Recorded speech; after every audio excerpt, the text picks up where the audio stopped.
Bienvenue à tous et merci de votre fidélité au programme au service de l'information de Eden Télévision. Les titres du journal démarrage ce mardi 22 octobre à Grand Popo du dialogue frontalier entre les fonctionnaires de douane et les coordonnateurs aux zones des pays de l'UEMOA, de la Mauritanie, du Cap-Vert, de la Guinée-Bissau. Les détails assurent dans un instant sur le continent au Gabon. Des villageois réclament leurs droits face aux forestiers, situation qui entraîne des tensions vives entre forestiers et villageois qui sont dépossédés de leur forêt ancestrale. Et puis nous prenons des mesures qui s'imposent, déclare le secrétaire d'État américain Mike Pompeo, après avoir annoncé l'annulation des visas des responsables saoudiens impliqués dans l'assassinat du journaliste saoudien Jamal Khashoggi.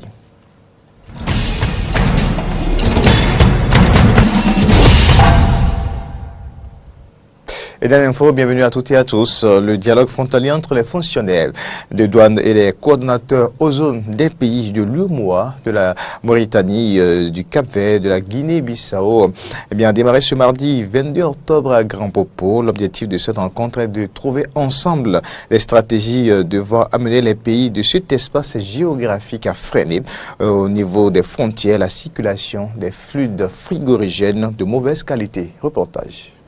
Située à 10 km au-dessus de la surface de la Terre, la couche d'ozone, une étendue gazeuse indispensable au bien-être de l'homme, est menacée à cause de l'utilisation des fluides frigorigènes toxiques. Cette couche a pour rôle de filtrer les rayons ultraviolets, d'absorber certaines attaques du soleil et d'en repousser d'autres. Elle est aujourd'hui en danger et se détériore chaque année, principalement du fait de la manipulation des substances approvissionnant la couche d'ozone ou fluides frigorigènes provenant des aérosols ou des produits chimiques utilisés dans le froid, la climatisation et dans la fabrication des mousses.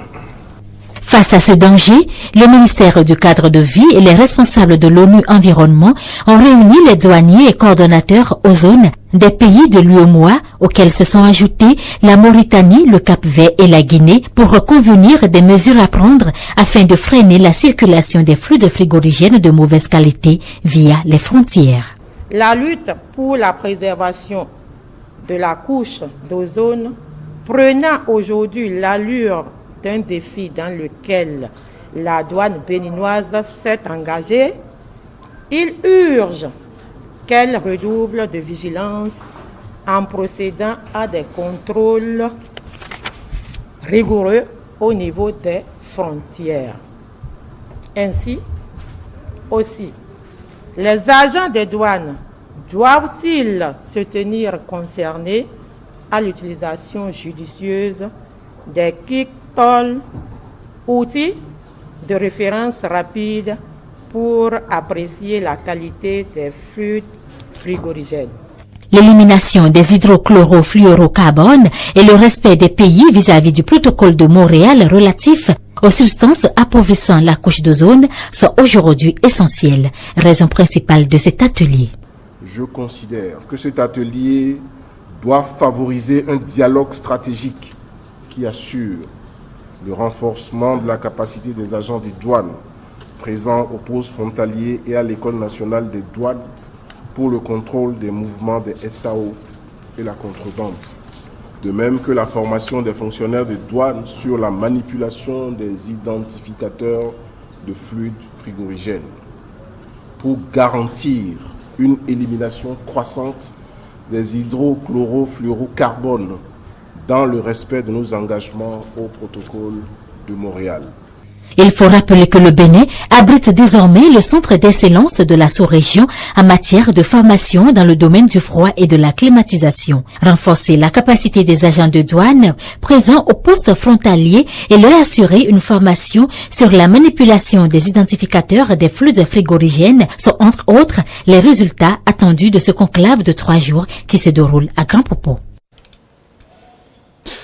Le ministre des Affaires étrangères et de la coopération Aurélien Benouchi a tenu lundi une séance de travail avec le président de la Commission de l'Union africaine, Moussa Faki Mahamat, en visite au Bénin. C'était en présence des ministres Saka Lafia de l'Intérieur, Alassane Seydou des Transports et Serge Arissou du Commerce, Laurent Roland Tony Ikes et Denis Marouya pour les détails. En visite au Bénin depuis le 21 octobre 2018, Moussa Faki Mahamat, le président de la Commission de l'Union africaine, s'est rendu dans la soirée de ce lundi 22 octobre 2018 au ministère des Affaires étrangères et de la coopération pour une séance de travail. Cette séance de travail thématique a abordé plusieurs sujets dont la zone de libre-échange continentale africaine, l'espace aérien unique, le marché unique, mais également les réformes entreprises au niveau de l'Union africaine, et ceci en présence des ministres Saka Lafia de l'Intérieur, Seydou Alassane des Transports et Serge Arissou du Commerce.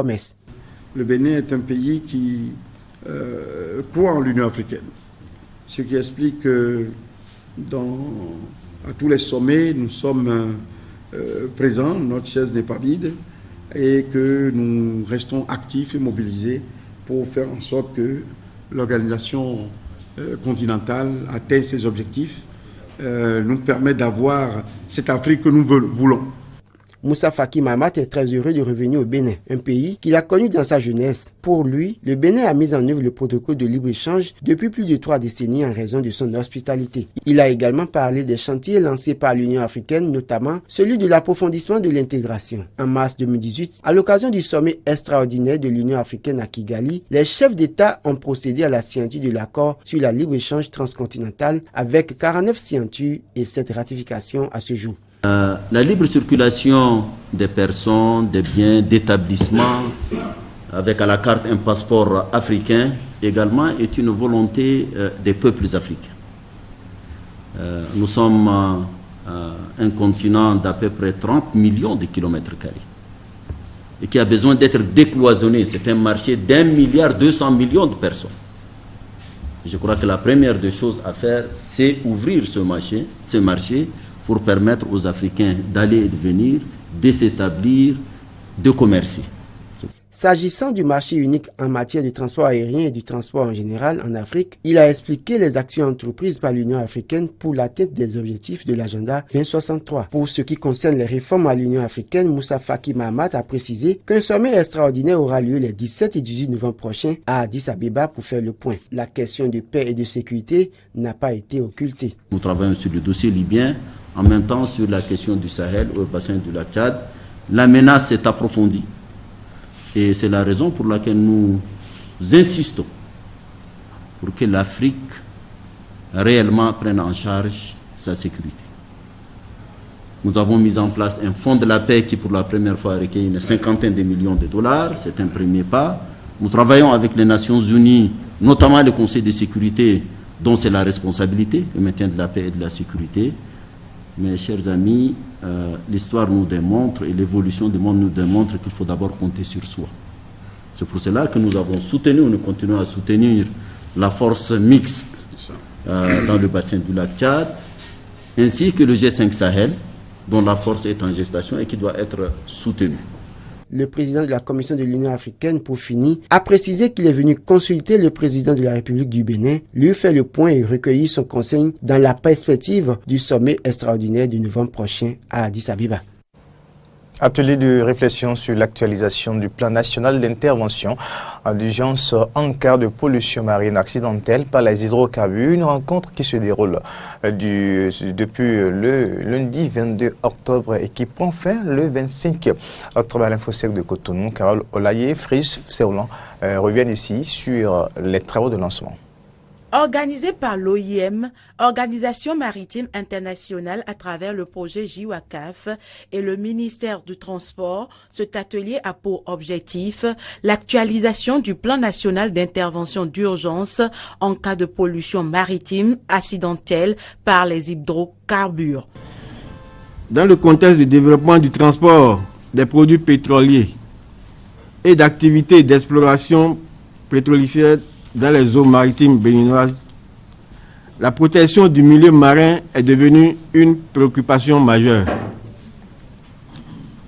Il est alors important que les acteurs concernés par la sauvegarde de l'environnement marin améliorent quotidiennement leur capacité à faire face à une pollution marine par les hydrocarbures causée par les navires ou des installations offshore d'exploration pétrolifère.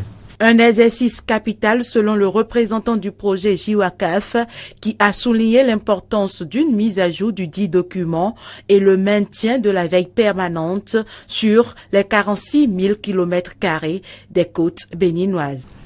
Ces objectifs de mise à jour et d'opéralisation du plan guideront notre travail tout au long de la semaine. Pour cela, nous serons épaulés par nos deux experts, Madame Nathalie Monvoisin et Monsieur Romain Dietchi, consultants pour l'OMI IPIECA, pour le projet JIWACAF, qui ont une grande connaissance du sujet et une expérience de longue date qu'ils partageront tout au long de notre atelier. Le représentant du ministre des Transports, quant à lui, tout en saluant la tenue de ces assises qui font suite à celles au cours desquelles le Bénin a adopté son plan national d'intervention d'urgence, a rappelé les nombreuses actions du gouvernement visant la protection des eaux béninoises. Vu le développement du transport de produits pétroliers et des activités d'exploration pétrolière dans les eaux maritimes béninoises d'une part, et l'état de dégradation avancé des installations du champ pétrolier de Sémé, que le représentant avait rappelé tout à l'heure, le gouvernement du Bénin a décidé de rendre le dit plan opérationnel en faisant dérouler un exercice de simulation en vue de le tester. Cet exercice grandeur nature s'est donc déroulé du 7 au 11 mai 2018 sous la direction du préfet maritime avec le soutien logistique et technique du projet GOGIN de l'Union européenne. Dans le même ordre d'idée, le ministère du cadre de vie et du développement durable a organisé du 9 au 11 juillet 2018 un atelier sur le thème opérationnalisation du plan d'urgence contre les déversements d'hydrocarbures en mer. Les travaux de cet atelier connaîtront leur épilogue le jeudi 25 octobre 2018, une occasion pour les participants d'acquérir de nouvelles connaissances afin de renforcer les stratégies de prévention et de lutte contre les éventuelles pollutions des eaux béninoises par les hydrocarbures. Dans le cadre de la célébration du mois de l'habitat, la Direction générale de l'habitat, en collaboration avec la municipalité de Cotonou, a organisé ce lundi 22 octobre un atelier sur le bail à usage domestique. Objectif, vulgariser la loi auprès des élus locaux et des propriétaires. Reportage. Se loger dans un cadre de vie sain demeure la préoccupation des citoyens béninois. Ainsi, pour réduire les problèmes inhérents aux diverses locations d'habitation, la loi numéro 2018-12 du 2 juillet 2018 portant régime juridique du bail à usage d'habitation domestique en République du Bénin a été votée par les députés et promulguée par le chef de l'État, Patrice Talon. Une loi qui nécessite d'être vulgarisée, d'où le but de l'atelier de ce lundi 22 octobre 2018 organisé par la Direction générale de l'habitat et de la construction au profit des conseillers communaux, élus locaux, propriétaires de bâtiments. Il a été élaboré les tests d'application de cette loi, à savoir le projet de contrat type qui sera distribué désormais comme des imprimés à remplir juste par les contratants, c'est-à-dire le bailleur, le locataire et éventuellement l'agent immobilier. Également, j'ai parlé tantôt des agents immobiliers. Comment ces agents immobiliers seront désormais agréés. Le troisième test d'application, la loi a créé une commission nationale d'évaluation des immeubles bâtis ou non. Malgré ces dispositions prises, quelques inquiétudes sont à noter. En voyant tout ce qui se passe autour des bails, les gens exagèrent. Aujourd'hui, concernant cette décision qui nous donne droit que 3 mois, est vraiment salutaire. Et j'ai compris que beaucoup de personnes ont commencé par respecter. Mais le piège est que les gens n'ont pas pu analyser à parler des portions de l'électricité et de l'eau. Il faut savoir que les propriétaires aussi en souffrent. Il y a des locataires qui ne sont pas sérieux. Ils n'auront pas les engagements au contrat. Alors, à qui on va s'adresser en ce moment-là? Nous n'avons plus de garantie pour dire, bon, nous avons 3 mois d'avance qui restent, on peut lui faire pression dessus. Alors, est-ce que si un locataire ne paye pas 1 mois de loyer, on peut l'expulser? C'est là le problème. Les participants à cette rencontre sont désormais outillés en ce qui concerne les mesures à prendre pour faire respecter l'application de cette loi. Hors du Bénin, blocage de route, plainte aux autorités au Gabon. Les tensions sont vives entre les exploitants forestiers et les villageois qui sont dépossédés de leur forêt ancestrale. Les entreprises exploitant le bois ne respectent pas toujours les compensations promises aux populations locales. Un barrage de fortune au milieu de la route fait de rondins de bois. Ces villageois manifestent contre une compagnie forestière. Dans ce village du nord du Gabon, la forêt est exploitée par une grande entreprise asiatique, mais aucune aide au développement n'a été versée. Les habitants sont en colère. Lorsqu'une société va dans un village, il y a un cahier de charges. Et dans ce cahier de charges, nous avons demandé la construction d'une école et d'un centre de santé. Mais jusque-là, la société n'a pas encore réagi. Depuis 2014, la loi gabonaise demande aux sociétés impliquées dans l'exploitation des forêts de financer des projets décidés par les populations locales. L'objectif est de dédommager les villageois qui perdent un accès à la forêt pour notamment cultiver et chasser. L'idéal aujourd'hui, c'est que les sociétés forestières, n'est-ce pas, respectent ce qui leur a été dit. Lorsque quelqu'un a bénéficié d'un permis d'occuper, d'exploitation, alors qu'est-ce que les sociétés forestières doivent faire? S'entendre avec les populations. On exploite et derrière ça, il faut que les populations puissent avoir des retombées de cette exploitation. Les compagnies justifient leur retard en condamnant les lenteurs administratives pour la validation des projets, ainsi qu'un manque de moyens. Nous sommes encore en pleine installation. Nous n'avons pas encore atteint la vitesse de croisière pour pouvoir produire et ristourner suffisamment au bénéfice des villageois. Le Gabon accueille plus de 150 opérateurs forestiers et le secteur représente 4% du PIB avec un investissement croissant de l'État pour une industrialisation de la filière bois. Mais la corruption rampante dans le secteur et le manque de retombées économiques risquent d'envenimer les relations entre les villageois et les entreprises pour de nombreuses années. Et on parle maintenant des réfugiés afghans en France depuis 9 mois. Jara, un réfugié afghan de 45 ans, vit chez Véronique dans le Vasse d'Oise. Pour elle, ouvrir sa porte est une évidence. Reportage. Jarar est afghan et réfugié. Il a un titre de séjour en France où il vit depuis 5 ans, dont 3 à la rue. Depuis janvier, il loge chez Véronique, en banlieue parisienne. Pour elle, ouvrir sa maison est quelque chose de très simple. Ça m'a paru assez évident. J'ai quand même mûri la question. C'est vrai qu'il y a beaucoup de gens qui me disent « Mais comment tu fais ?»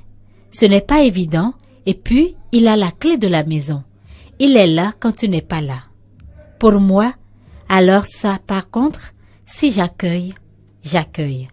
J'accueille sans limite. Je lui ai évidemment tout de suite donné les clés de la maison. Sans limite, mais avec quelques règles de vie clairement définies au départ, comme l'interdiction d'inviter des amis. Sur les 3 enfants de Véronique, 2 ont quitté la maison, libérant cette pièce à l'étage. Oui, c'est bien cette chambre. C'est bien. Je suis très content. Jarar travaille depuis le mois d'août comme couturier chez Emmaüs. S'il peut loger chez Véronique, c'est grâce au programme Calme, comme à la maison, lancé par l'association Singa il y a 3 ans. Depuis 2015, ce sont plus de 500 personnes, exactement 514 personnes réfugiées, qui ont été accueillies chez des particuliers, pour des durées de 3 à 12 mois, leur permettant de se consacrer complètement à leur projet d'intégration sociale. D'après le réseau Singa, 30% des personnes ainsi accueillies trouvent un emploi, alors qu'elles ne sont que 6% à leur arrivée dans le programme. Un crédit d'impôt pour les particuliers hébergeurs vient d'être voté à l'Assemblée. Beaucoup, comme Véronique, n'ont pas attendu ce coup de pouce financier pour ouvrir leurs portes. Et puis l'assassinat du journaliste saoudien provoque encore des bouleversements au plan diplomatique. Nous prenons des mesures qui s'imposent, déclare le secrétaire d'État américain Mike Pompeo après avoir annoncé l'annulation du visa des responsables saoudiens impliqués dans l'assassinat du journaliste Jamal Khashoggi. Écoutons ici les déclarations de Mike Pompeo. Nous travaillons également avec le département du Trésor pour examiner l'applicabilité des sanctions Maïnstiki mondial à ces personnes. Ces sanctions ne seront pas le dernier mot des États-Unis à ce sujet. Nous continuerons d'explorer d'autres mesures pour tenir ceux qui en sont responsables de leurs actes.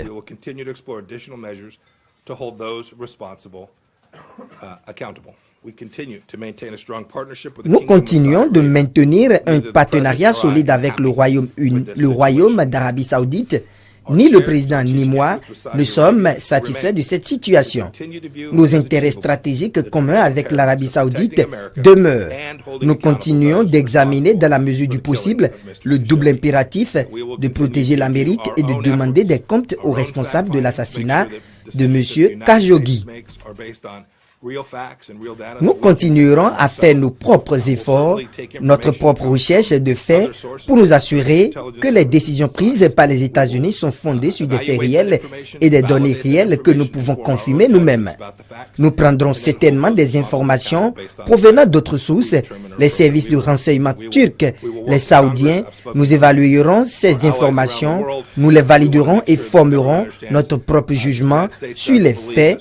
Puis, nous demanderons des comptes à ceux qui sont responsables sur la base des faits que nous jugerons appropriés. Nous allons travailler avec le Congrès. J'ai parlé à nos alliés dans le monde entier. Nous voulons nous assurer que tout le monde comprenne que les États-Unis ne croient pas que l'assassinat de Jamal Khashoggi était autre chose qu'un acte horrible et nous espérons que nous pourrons travailler ensemble avec le Congrès et nos alliés pour tenir les responsables et les rendre responsables. Triste sort pour ce journaliste assassiné dans des conditions en flou. Mesdames et messieurs, c'est tout pour cette édition. Merci de l'avoir suivi. Au revoir.